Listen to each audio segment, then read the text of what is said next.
J'ai fait, par ailleurs, du second thème de vos débats du jour, et je vous ai entendu, le logement, une priorité personnelle. J'ai été le Premier ministre des Outre-mer depuis des années à me rendre au congrès de l'USH à Lyon le 27 septembre. Je souhaite d'abord, et nous y sommes presque, que le conflit USH-UCHOM se termine. Je crois que l'UCHOM a évidemment sa place, mais il n'y a pas de raison de faire la guerre avec l'USH. On est en train d'y travailler, j'ai bon espoir d'y arriver. Un certain nombre d'entre vous connaissent la solution qui est proposée. Au cours de chacune de mes visites ces 4 derniers mois, j'ai fait des réunions spécifiques à Mayotte, à La Réunion, à Saint-Martin, bientôt en Guyane. Je salue Madame la maire de Saint-Laurent-du-Maroni pour ses efforts. Pourquoi le logement est-il si central? L'abbé Pierre disait « Gouverner, c'est d'abord loger son peuple ». C'est une phrase qui doit résonner pour nous. Or, nous le savons, le logement outre-mer est un défi gigantesque. Effectivement, la Cour des comptes rappelle que 80% des ménages sont éligibles à un logement social dans les DROM, terme que j'aime pas beaucoup non plus, dont 70% un logement locatif très social. Pourtant, seuls 15% ont la chance de pouvoir en bénéficier, alors que 70 000 ménages ultramarins éligibles sont en attente. Je voudrais dire que, au-delà de ce que je vais raconter, il y a un certain nombre de résultats dont vous pouvez être fiers et moi dont je suis fier. D'ailleurs, je n'y suis pas pour grand-chose puisque j'arrive. Mais acceptons d'être contents. Vous savez que je pense que quand on est élu, il n'y a pas de mal à se faire du bien. Même, ça réconforte un peu et ça encourage pour l'action. Alors, ce que je constate, c'est que la LBU, qui a augmenté chaque année et qui va encore augmenter cette année, est désormais consommée depuis 2 ans. Elle est désormais consommée. Les problèmes sont gigantesques, je vais y revenir.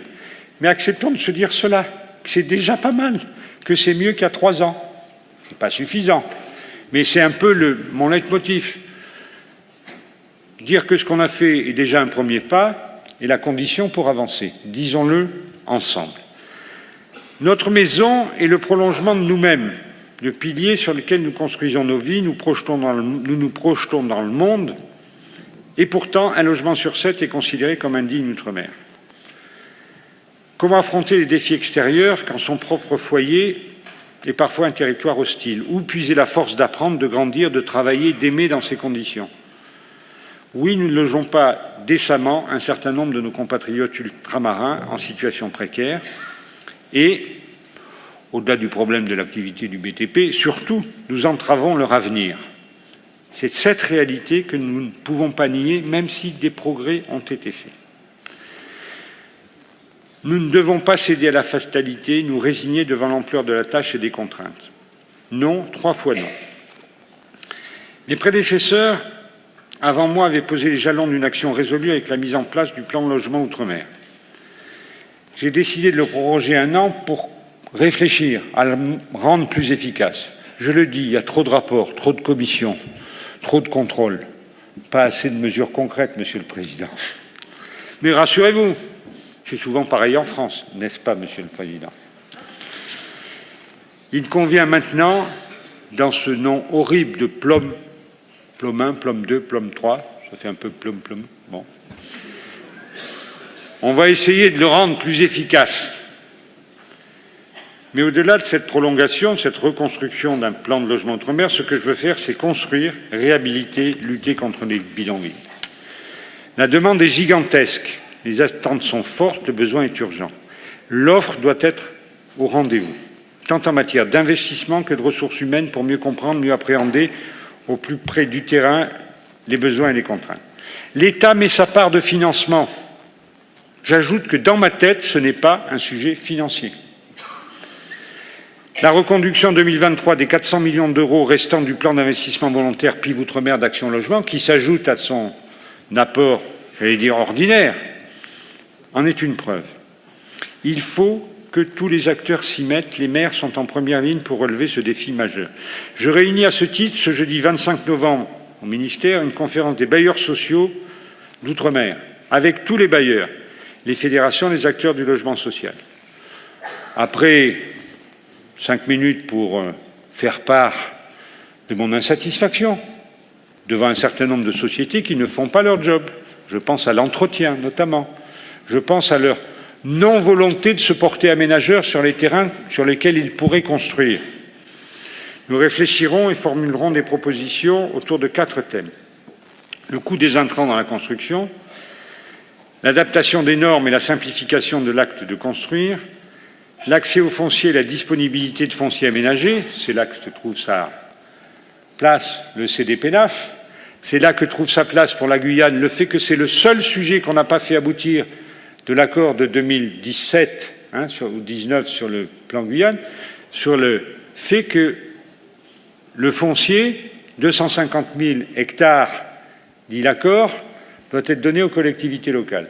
Alors comme l'administration française est bien foutue, on y a mis tant de conditions que ça n'arrive jamais.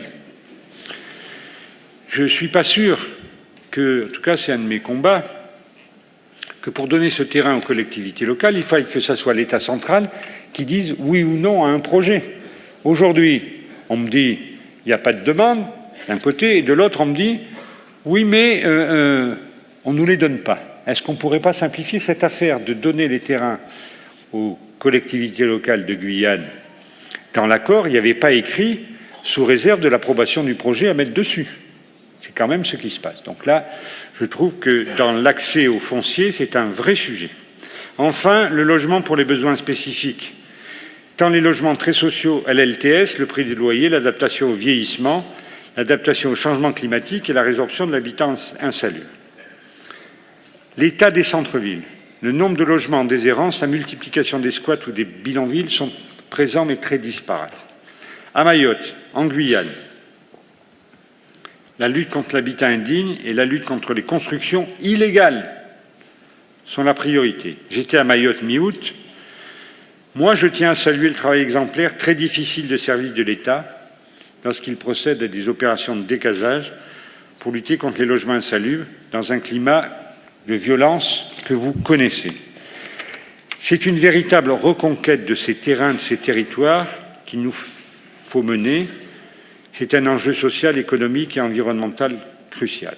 Ainsi, le ministère délégué chargé des Outre-mer a développé une offre de logement locatif très sociale avec des loyers très bas, mais ça peine à se mettre en œuvre, en vrai, pour permettre de concurrencer les taudis et les méprisables marchands de sommeil. Je souhaite qu'une réflexion rapide, soit menée pour disposer des outils permettant d'assouplir les procédures et faciliter ainsi les projets d'aménagement. Je pense par exemple à l'extension d'opérations d'intérêt national où je ne les fais pas pour que l'État reprenne la main, je veux les faire pour que l'État se mette derrière les élus. Madame le maire de Saint-Laurent sait que ça peut marcher, alors c'est une discussion parfois difficile, mais ça peut marcher. Je pense donc à l'extension d'opérations d'intérêt national, à de nouvelles zones outre-mer et en priorité à Mayotte avec l'accord des élus que je crois avoir obtenu. Je souhaite aussi, partout où cela est possible, que les bailleurs soient des aménageurs. Ce n'est pas la peine d'empiler les procédures, d'empiler les intervenants. Quand on peut le faire, plus vite, on le fait. Cela nous permettra davantage de réhabiliter les logements abandonnés et de revitaliser les centres-villes et les centres-bourgs. Les bâtis en déshérence, les dents creuses, sont autant d'opportunités pour pallier l'indisponibilité du foncier.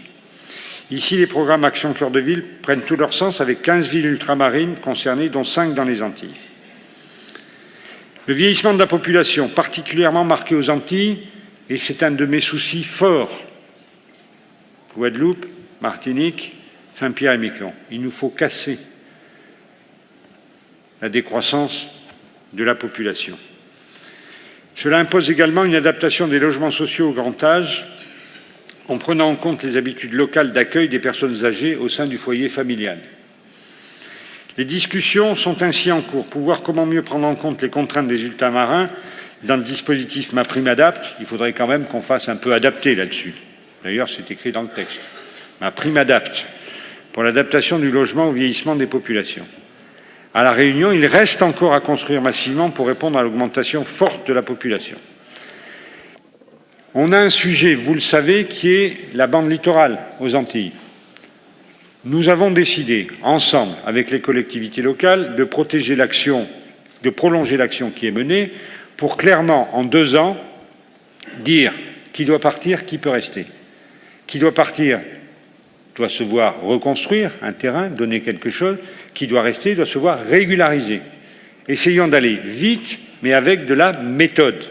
C'est ce que nous voulons faire sur la zone littorale, en Guadeloupe, en Martinique et à Saint-Martin. J'ajoute que le surpeuplement, je reviens à la Réunion, où le surpeuplement concerne 30% des Réunionnais. Ici, le développement d'une offre locative intermédiaire est à privilégier, tout comme des logements pour les jeunes, et une réflexion sur le lien entre habitation, formation et travail. Ces différences entre les DROM nécessitent absolument une territorialisation des politiques, et je le souhaite, une implication plus écoutée, plus performante, pourquoi ne pas le dire, des élus locaux. C'est tout l'enjeu du prochain plan sur le logement outre-mer. Plus simple, plus direct.